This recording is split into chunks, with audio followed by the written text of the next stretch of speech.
Why do you love sports stories? In all honesty, I don't really love sports stories that much.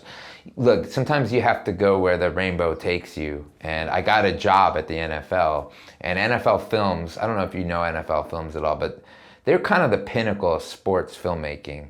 So I learned a lot there. And then I went to NASCAR because I had the same boss at the NFL. He went to NASCAR and he brought me with him. And I was getting great opportunities to work on these big projects. Sports are inherently ripe for storytelling. There's a formula you can follow, and there's also a conclusion. There's a game or an event, so there's a lot of underdogs. There's a lot of good thematic elements that sports makes appealing. But I'm really not a diehard sports fan, believe it or not, which I think actually can be beneficial to working on sports stories. Sometimes it's better to not be always a huge fan of what you're covering, because it can give you maybe more perspective. That's a great point. I hadn't thought of that. Yeah, that's good. What role do you believe sports play in today's society?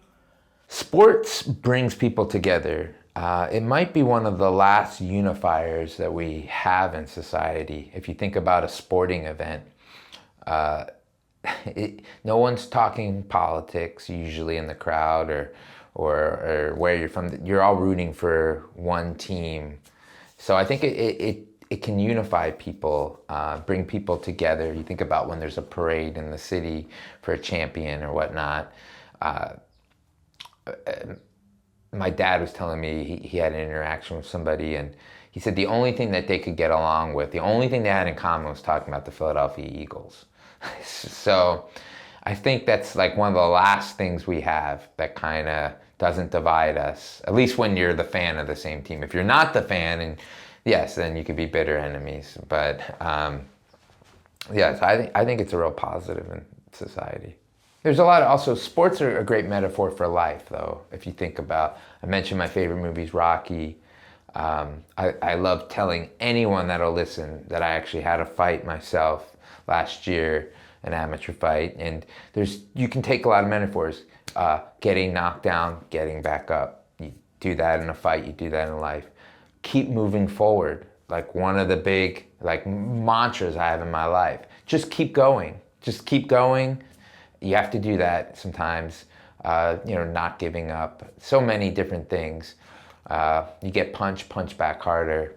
So I think that's another reason people like sports. They can see kind of life play out on a field or in an octagon or in a ring or whatever, on a court. And you get actually tangible results. Like this person worked really hard and it resulted in them winning. And I think people can glean that into their own life sometimes. How do you tell sports stories so that it's relevant to a broader audience? Telling sports stories so they're relevant to a broader audience is all about how you tell the story and making it relatable. So again, it's not necessarily, if you're not a basketball fan, but can you be a fan of, or can you relate to struggle? Can you relate to perseverance? Can you relate to someone's upbringing, their childhood?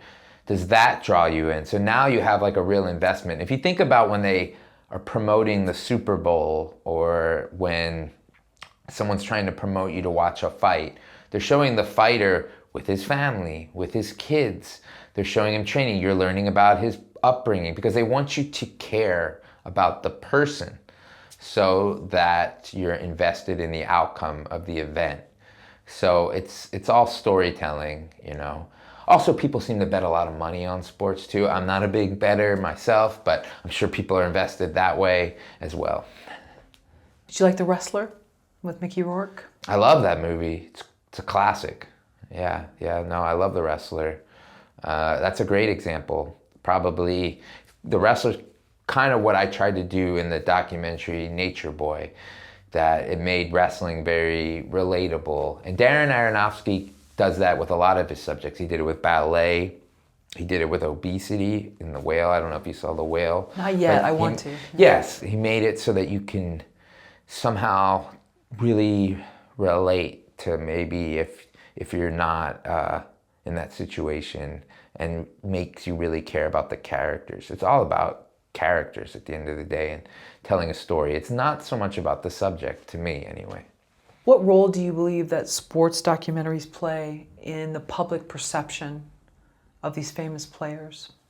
Well, they can be enlightening. That's what I think 30 for 30 became really famous for, is telling you the story behind the story.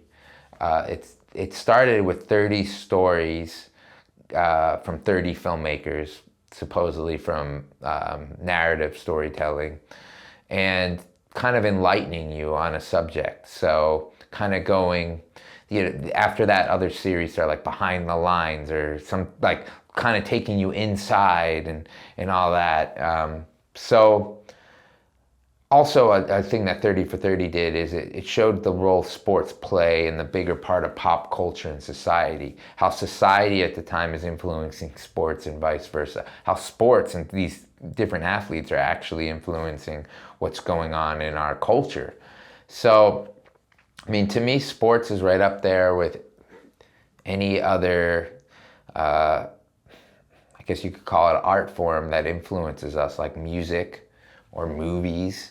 I mean, people are passionate about their sports. So as far as enlightening us on the athletes, I think maybe it can give you a better understanding. Like when I did the Book of Manning, I think people looked at the Mannings like Camelot almost. Like they're the perfect family, nothing goes wrong for them. But then you learn that actually the father, Archie, that he had a real fork in the road moment. Should he kind of go down a similar path as his dad, stay in Mississippi, work at the factory, or does he want to do things differently, be the kind of dad to his sons that maybe he didn't have? So I think people learned more. Same with Christian Laettner. You learned more about this guy. I think it's called I Hate Christian Laettner. We laid out all the reasons why you should hate him, but a lot of people said, hey, at the end, I didn't really hate him that much. So hopefully a good sports documentary can be illuminating. How do you walk the line between a reality TV style show versus what you said Shaq wanted more of a verite style? How do you walk that line? They're different. They're different. Documentary and reality are different, just like documentary and scripted are different. I mean, reality a lot of times is scripted. So big surprise. Yeah, it is. It is different.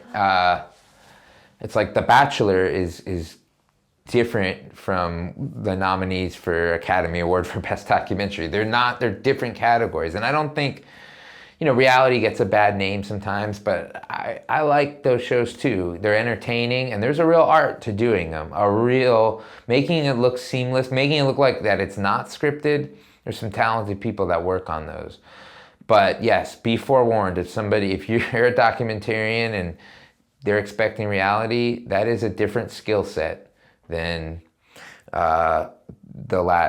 just doing a straight documentary. You're still working with people and you're still telling stories, but they're different mediums.